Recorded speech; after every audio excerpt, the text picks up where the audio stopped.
Hi, this is Aaron Wilson from KPRC2 Sports.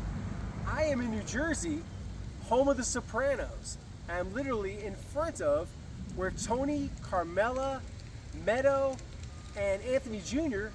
lived and enjoyed a little ziti from time to time when there was some available. The Texans, and the reason I'm here, are in New Jersey for a big football game against the New York Jets. It's going to be on Amazon Prime. So Thursday night, nationally televised contest. The Texans, 6-2, and they've won 4 of their past 5 games. They take on the Jets, who have lost 5 in a row, or 2-6, and they're going in the wrong direction. The Texans are going in the right direction. They have the second best record in the AFC, behind the undefeated Super Bowl champion Kansas City Chiefs and Patrick Mahomes. So the Texans, one of the big things that they need to do tonight is they have to protect C.J. Stroud. He's been sacked 22 times. He's been pressured inordinately too much.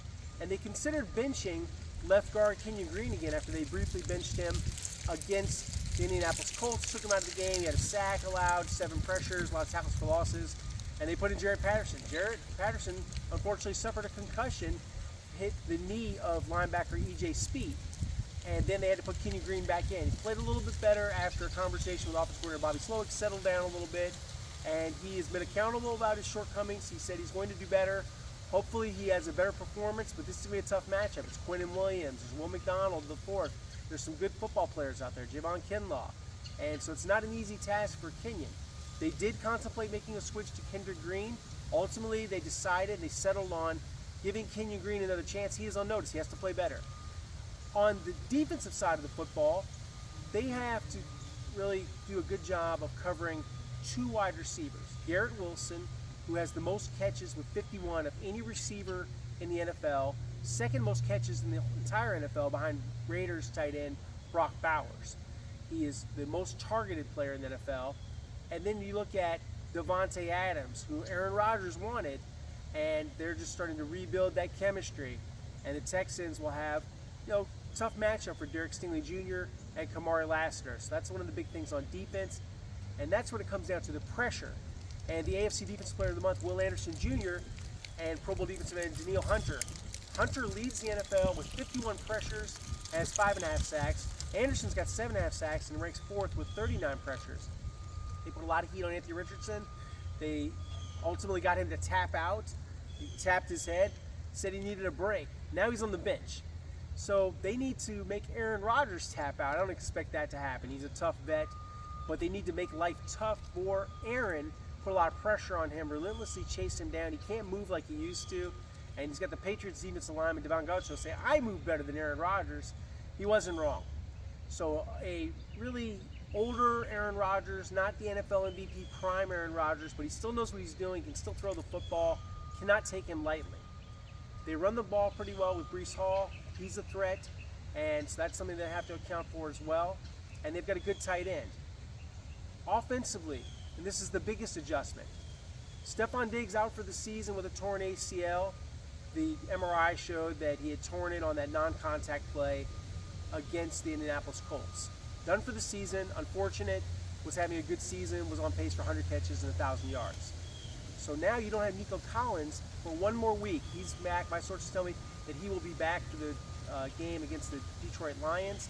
His hamstring is healing fast. He is running 20 miles per hour. But tonight, wide receiver 1 is Tank Dell. And Tank, who was very explosive as a rookie, got off to a slow start. He's got to play the way he did last week when he caught every pass thrown to him and had a touchdown. The previous week against Green Bay, not good. He was 0 for 4 on targets, had a drop touchdown. So besides Tank, other guys have to step to the forefront. Dalton Schultz had a season-high 52 yards, 4 catches against the Colts. They've got to involve other receivers, Xavier Hutchinson, John Mechie III, and Robert Woods. I don't think they need to make a trade for a receiver. I think they have enough once they get Nico back, because Nico was the NFL receiving yardage leader before his hamstring injury against the Buffalo Bills. And he still has more yards than most of the top receivers in the NFL, even though he hasn't played football in 3 weeks. Look at the Texans, and this is a game they should be able to win and take care of business and improve to 7-2. To do that, they have to protect, and they also have to run the football. Joe Mixon is red hot right now. 3 consecutive games of 100 yards and a touchdown. and he's looking like a great investment for Nick Caserio. 3-year, $27 million deal, good trade. Didn't give up a lot, gave up a 7th rounder to get him from the Bengals. They were going to cut him. I don't know why they wanted to move on from Joe Mixon, but one man's trash, another man's treasure. He's a treasure chest for the Texans. He's been a bell cow back, emblematic of his game, the touchdown last week. The vision, the explosiveness and the speed on the cutback, and the power, and a little bit of a nasty streak. He enjoys running people over.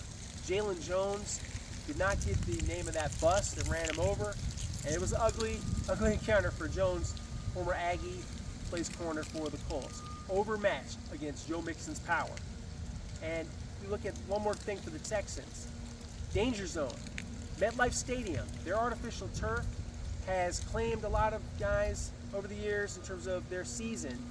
Aaron Rodgers last year tore his Achilles, lost for the season. C.J. Stroud's head bounced on a rain-soaked field last year, suffered a concussion, was out for a couple of weeks. They had to play Case Keenum. So you look at the turf, there's not much you can do. You got to adjust for it. You got to wear the right shoes. You can't be afraid. It's football, and there are going to be injuries, and it's one of the worst surfaces in the league. One of the players told me this is the pits to play on this field, but you can't have that in the front of your mind. You got to focus.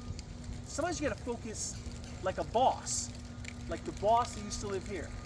Tony Soprano, the late, great James Gandolfini, outstanding actor, gone too soon. Really enjoyed The Sopranos. I am a big fan, love the show, and this is a cool moment for me to be standing in front of this home, which is a private home, and we just saw the owners, and they're nice enough to let us set up and shoot here as we take this show on the road.